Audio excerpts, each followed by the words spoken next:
Hello everyone, welcome to my channel করবি সিকো। আজকে আমি আপনাদেরকে দেখাবো পারফেক্টভাবে ফ্রাইড রাইস বানানো।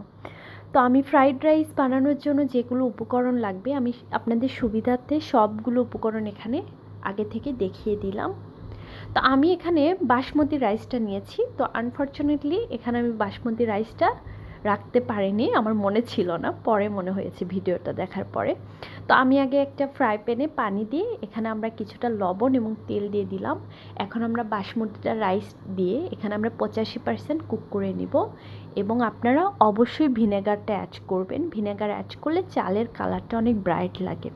তো আমাদের কিন্তু 85% কুক করা হয়ে গেছে। এখন আমরা এইটা পানি ঝরিয়ে নিয়ে অবশ্যই এটা আমরা ফ্রিজে রেখে দিব 2 থেকে 3 ঘন্টার জন্য।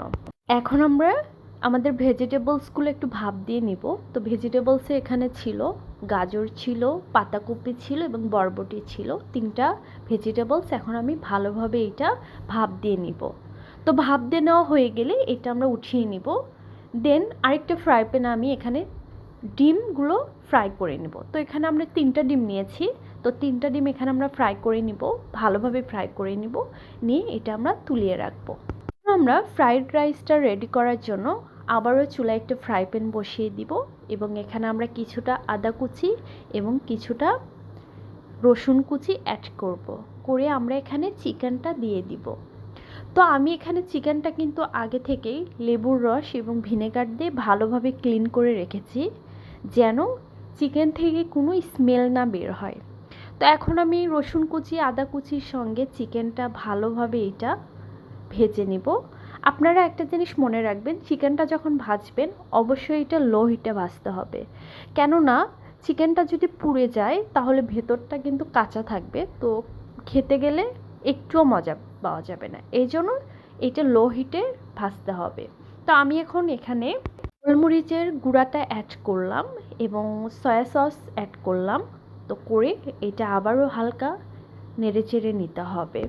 তো আমি চিকেনের সঙ্গে এই সয়া সসটা এখন ভালোভাবে নেড়েচেড়ে নিব। এখন আমরা এখানে রেড চিলিটা ইউজ করব। আপনারা যখন এই চিকেনটা গ্রেভি বানাবেন অবশ্যই কিন্তু এখানে রেড চিলিটা ইউজ করবেন। রেড চিলিটা দিলে এর স্বাদ দ্বিগুণ বেড়ে যায়। তো রেড চিলি দেওয়ার পরে আমরা এখানে কিছুটা পেঁয়াজ কুচি দিয়েছি। এখন আমরা সবগুলো উপকরণ ভালোভাবে এটা নেড়েচেড়ে নিব এবং ফ্রাই করে নিব ভালোভাবে। তো আমাদের এটা যখন একটু ভালোভাবে ফ্রাই করা হয়ে যাবে, এখন আমরা এখানে কিছুটা টমেটো সস ইউজ করব। তো টমেটো সস ইউজ করে এইটা ভালোভাবে নাড়তে হবে এবং একটা গ্রেভি তৈরি করতে হবে। তো দেখুন আস্তে আস্তে কিন্তু গ্রেভির কালারটা চলে আসতেছে এবং দেখতে কতটা লোভনীয় লাগতেছে, তাই না? আমার তো দেখে এখনই খেতে ইচ্ছা করছে। তো এটা কিন্তু অলমোস্ট হয়ে গেছে চিকেনটা।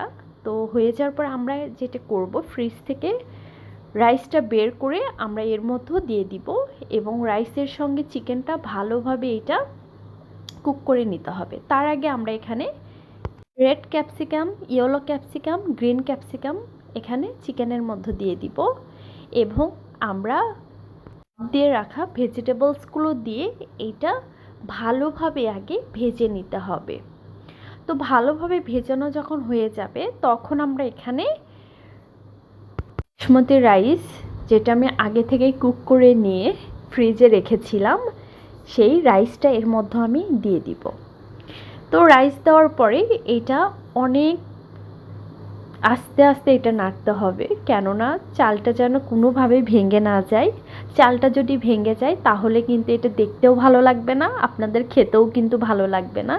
আমি সবশেষে এখানে ডিম অ্যাড করলাম। এখন আমি ডিমের সঙ্গে এই চালটা এবং চিকেনটা ভালোভাবে সবগুলো উপকরণ একসঙ্গে মিক্স করে নিব। তো এটা ভালোভাবে মিক্স করে নিতে হবে। আর আমি লাস্টে যেটা করব, একটু চিনি অ্যাড করে নিব। তো চিনি অ্যাড করলে এর স্বাদটা আরও দ্বিগুণ বেড়ে যায়।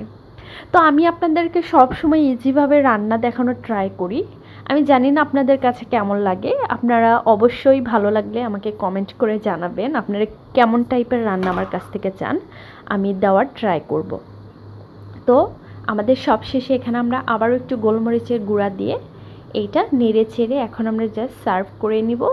এটা খেতে কিন্তু অনেক মজা ছিল এবং আমার বাসায় সবাই অনেক পছন্দ করেছে এবং খেয়েছে।